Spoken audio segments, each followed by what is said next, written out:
Hello दोस्तों, welcome back to my YouTube channel जिसका नाम है वीजे टॉक्स। तो दोस्तों आज हम सीखने वाले हैं टीक्यूएम के बारे में। टीक्यूएम यानी कि टोटल क्वालिटी मैनेजमेंट।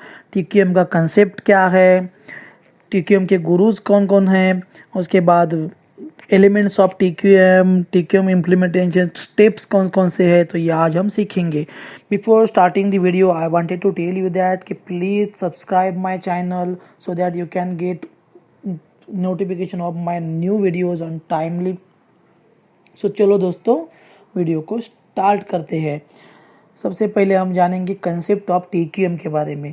तो टीक्यूएम में तीन वर्ड होते हैं, टोटल, क्वालिटी और मैनेजमेंट। तो सबसे पहला वर्ड है टोटल। टोटल यानी कि environment of every employ, means the bottom level का भी एम्प्लॉय है और टॉप लेवल का जो सीईओ या फिर उसके ऊपर कोई हो, तो वो टोटल एम्प्लॉयज का इन्वॉल्वमेंट मतलब हो गया टीक्यूएम। उसके बाद एक क्वालिटी।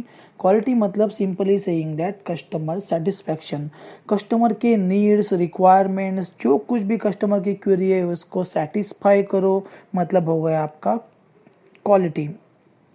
और थर्ड वन है मैनेजमेंट, जो टोटल इन्वॉल्वमेंट है पीपल का, या फिर क्वालिटी यानी कि कस्टमर सेटिस्फैक्शन है। तो ये सब कुछ करने के लिए जो हमारा वे है, जो हम काम करते हैं उसको ऑपरेट कैसे करेंगे, उसको डायरेक्ट कैसे करेंगे, उसको कंट्रोल या हैंडल कैसे करेंगे, मतलब मैनेजमेंट हो गया। तो सिंपली अगर इसको हम डिस्क्राइब करें तो total quality management describes a management approach to long success through customer satisfaction. Customer satisfaction करके हमारा ये अप्रोच होना चाहिए कि कंपनी लॉन्ग सक्सेस में चले जाए, और जिसके लिए all members of organisation participate in improving process, product, service and the culture in which they work. तो इसके गुरुज कौन कौन है? तो ये गुरुज है W Edwards Deming, Joseph M Juran, ये अरमांड वी पेगेनबाउन, उसके बाद फिलिप बी क्रॉसबी, ये इसके गुरुज है। तो ये स्टेप्स होते हैं इम्प्लीमेंटेशन करने के टीक्यूएम, तो उसके बारे में जानेंगे आप। तो ये जो टीक्यूएम है वो पीडीसीए साइकिल पे एक्ट करता है, यानी कि प्लान डू चेक एक्ट, यानी कि कोई भी बात आपको करनी है तो उस या फिर कुछ डेवलपमेंट करनी है तो उसका पहले प्लान करो, उसके बाद उसको करके देखो, उसके बाद उसको चेक करो, अगर वो चेक करने के बाद उसको अगर वो क्या है तो उसके ऊपर एक्ट करो, यानी कि उसको स्टैंडर्डाइज करो। अगर आप फेल हो गए तो फिर से प्लान करो, फिर से करो, फिर चेक करो, और अगर ओके आ गया तो फिर से उसके ऊपर एक्ट करके जो भी कुछ सॉल्यूशन आपने निकाला है उसको स्टैंडर्डाइज करो। तो उसको थोड़ा डिटेल्स में जानेंगे। अगर कोई आपका डिफेक्ट आया है तो डिफेक्ट को पहले डिफाइन करो, इसके बाद उसको एनालाइज करके उसके रूट कॉज को आइडेंटिफाई करो, ये हो गया आपका प्लान। उसके बाद है डू, जो कुछ भी आपने आइडेंटिफाई किया है, जो उसके ऊपर सॉल्यूशन आइडेंटिफाई करो, उसके ऊपर एक्शन ले लो और उसको इम्प्लीमेंट करो सिस्टमेटिकली। जो इम्प्लीमेंट किया है उसके बाद उसको चेक करो, उसको मेजर करो, अगर वो ओके आया तो उसके ऊपर एक्ट करो, और वो जो कुछ भी सॉल्यूशन आपने फाइंड आउट किया है उसको स्टैंडर्डाइज करो। उसके बाद अगर वो ओके नहीं आया तो फिर से प्लान करो, डू, चेक और एक्ट, ये साइकिल चलती रहेगी। तो इसके 8 एलिमेंट्स होते हैं टीक्यूएम के, तो उसके बारे में हम जानेंगे कि उसके 8 एलिमेंट्स क्या क्या होते हैं। सबसे पहले customer focus, leadership, total environment of people, people process approach, strategic and systematic approach to management, continual improvements, factual approach to decision making, mutual beneficial supplier relationship. तो सबसे पहले जानेंगे कस्टमर फोकस के बारे में। तो ये सबसे इफ़ेक्टिव टूल होता है टीक्यूएम का, जिसमें आपको कस्टमर को सेटिस्फाई करना है। जैसे कि मैंने क्वालिटी के बारे में बोला, तो कस्टमर सेटिस्फेक्शन मीन्स क्वालिटी। तो आपके जो कुछ भी इंटरनल कस्टमर है या फिर एक्सटर्नल कस्टमर है, उनके वॉइस है या फिर उनके जो कुछ भी क्वेरी है उसको आइडेंटिफाई करके उनके ऊपर एक्शन लेना होता है। जैसे कि आपका इंटरनल कस्टमर, मतलब अगर प्रोडक्शन में कोई काम कर रहा है तो उसका इंटरनल कस्टमर होगा या क्वालिटी, मतलब वो क्वालिटी के पास चेकिंग के लिए जाता है। अगर हमारा एक्सटर्नल कस्टमर मतलब हमारा प्रोडक्ट जिसके पास जाता है वो हमारा होगा एक्सटर्नल कस्टमर। तो इन सब के वैसे ये करो और उसको इम्प्लीमेंट कर दो। देन जो कुछ भी आप काम कर रहे हो उसको राइट फर्स्ट टाइम करो, फर्स्ट टाइम ही राइट होना चाहिए। उसके बाद कस्टमर आपके प्रोडक्ट के अगेंस्ट जो कुछ भी कस्टमर के टच पॉइंट है उनको आइडेंटिफाई करो और कस्टमर के टच पॉइंट को जो कुछ उनके ऊपर एक्शन लेके उनको इम्प्लीमेंट करो और उनको क्लोज करने की कोशिश करो। तो ये हो गया आपका कस्टमर फोकस। नेक्स्ट है लीडरशिप। लीडरशिप यानी कि the establishment unity of people and an organization direction where all members of organization can share a common goal, aim, vision and mission। तो इसमें लीडरशिप टीम को एक आपका गोल कॉमन, सबका एक कॉमन गोल, एम, विजन और मिशन आइडेंटिफाई करके सबको एक रिस्पॉन्सिबिलिटी देनी होती है। तो लीडर को ऑलवेज फ्रंट में आकर काम करना होता है। जो कुछ भी कल्चरल चेंज है उसको हैंडल करना होता है। कंपनी में डाइवर्सिटी होती है, कोई भी कल्चरल हो तो उसको ये करना होता है। उसके बाद जो कुछ भी लीडरशिप टीम कम्युनिकेशन करती है वो टोटली ओपन कम्युनिकेशन होना चाहिए। मतलब मार्केट कैसे चल रहा है, हमारा ग्रोथ स्लो है, फास्ट है या फिर हम लॉस में है, ये सब कुछ ओपनली होना चाहिए और टीम को अच्छे से डायरेक्ट करना चाहिए। ये होगा आपका लीडरशिप।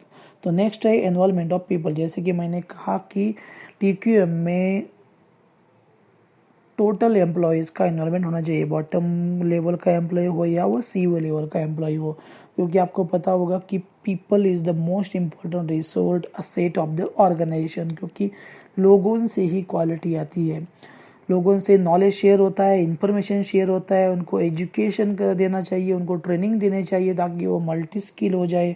उनके लिए सजेशन स्कीम रखने चाहिए ताकि काइजन 5S सेफ्टी, ताकि ज़्यादा से ज़्यादा सजेशन आए, आपका कंपनी का ग्रोथ हो। उसके बाद मोटिवेशन स्कीम होनी चाहिए, लोगों को टाइमली इंसेंटिव होना चाहिए, रिवार्ड और रिकॉग्नाइजेशन, उनके काम के एफर्ट्स को अप्रिशिएट करना चाहिए। देन पीपल, अगर ये सब कुछ हम करेंगे तो people must come to work not only to do their jobs but also to think about how to improve their jobs. तो ये सब कुछ हमें उसका फ़ायदा होगा। उसके बाद है प्रोसेस अप्रोच।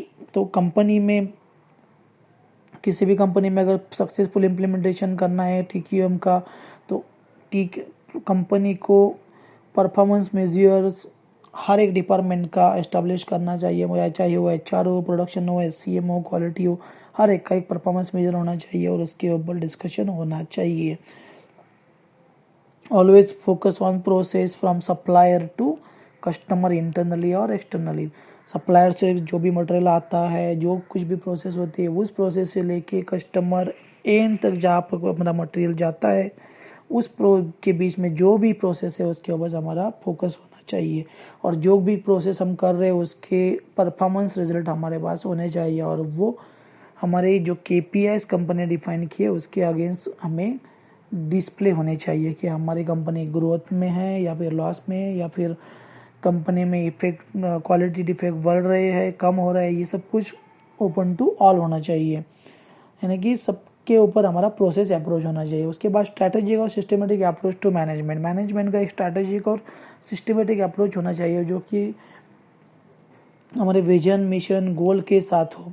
कि इसके लिए हमें ISO 9000 इम्प्लीमेंटेशन हो या फिर OZAS हो, EMS, जो कुछ भी हो सिस्टमेटिकली टोटली इम्प्लीमेंटेशन होना चाहिए। जो कुछ भी हम डिसीजन लेंगे वो भी सिस्टमिक और स्ट्रैटेजिक डायरेक्शन के साथ होने चाहिए।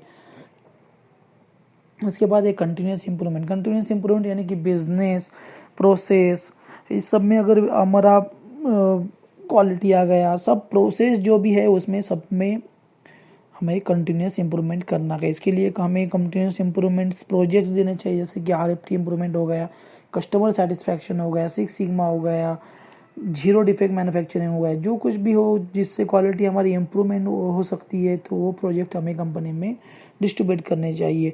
और इसके लिए यानी कि ये प्रोजेक्ट कंप्लीट करने के लिए लोगों को ट्रेनिंग देनी चाहिए ताकि उनका स्किल लेवल बढ़ जाए, जैसे कि 7QC हो गया, SPC, ISO 9001, 8D, 6 sigma, kaizen, पोकायोकी, इन सब की ट्रेनिंग देके कंपनी को, एम्प्लॉयज़ को भी ग्रोथ करके अपना फ़ायदा ले करके लेना है। तो उसके बाद है factual approach to decision making. जो कुछ भी हम डिसीजन लेंगे वो होगा अपने रिलायबल डेटा। जो कुछ भी हमारे पास डेटा इन्फॉर्मेशन आएगी वो टोटली रिलायबल होने चाहिए। उसके ऊपर हमें वेरिएशन जो प्रोसेस में उसका स्टडी करना चाहिए और वो उस वेरिएशन के अगेंस्ट हमें डिसीजन लेना है। ऐसा नहीं कि कुछ हम वेरिएशन कुछ अलग ही आ रहा है, हम डिसीजन कुछ अलग रहे। तो ये डिसीजन लेते वक्त हमारा फैक्चुअल अप्रोच होना चाहिए कि एक्चुअल डेटा क्या कहता है, उसके ऊपर ही हमें डिसीजन लेना है। तो उसके बाद है म्यूचुअल बेनिफिशियल सप्लायर रिलेशनशिप। तो सबसे पहले आपको एक बात बताना चाहता हूँ कि सप्लायर को ऑलवेज बिजनेस पार्टनर बोल के ट्रीट करना है। सप्लायर को सप्लायर नहीं समझना है, वो हमारे जैसे ही बिजनेस करता है और उसको बिजनेस पार्टनर बोल के हम ट्रीट करेंगे तो उससे उसकी रिस्पॉन्सिबिलिटी या फिर उसका जो क्वालिटी है प्रोडक्ट का वो भी अच्छा होगा। आपकी रिलेशनशिप जो है वो ग्रो हो जाएगी और हम ज़्यादा से ज़्यादा हमारे प्रोडक्ट के लाइफ साइकिल पे हम फोकस कर सकते हैं। अगर सप्लायर से अच्छा मटेरियल आया तो हम कस्टमर को भी असेंबल करके अच्छी क्वालिटी दे सकते हैं और इससे हमारे प्रोडक्ट का जो लाइफ साइकिल है वो भी इम्प्रूव हो सकता है। तो दोस्तों, होप ये आपको वीडियो पसंद आया होगा। इसमें हमने सीखा कि कॉन्सेप्ट क्या है TQM का, उसके गुरुज कौन कौन है, उसको इम्प्लीमेंटेशन के स्टेप्स क्या है, जैसे कि PDCA साइकिल पे भी ये काम करता है। उसके बाद उसके एलिमेंट्स क्या है, यानी कि 8 एलिमेंट्स है: customer focus, leadership, total involvement of people, process approach, strategic and systematic approach to management, continual improvement and factual approach to decision making, mutual beneficial of supplier relationship. तो ये सब कुछ हमने सीखा। ये आपको वीडियो पसंद आया होगा, प्लीज़ लाइक करो, शेयर करो और मेरे चैनल को सब्सक्राइब करना मत भूलो। फिर मिलेंगे एक नए वीडियो के साथ, कुछ तो नया सीखेंगे। तब तक के लिए बाय बाय।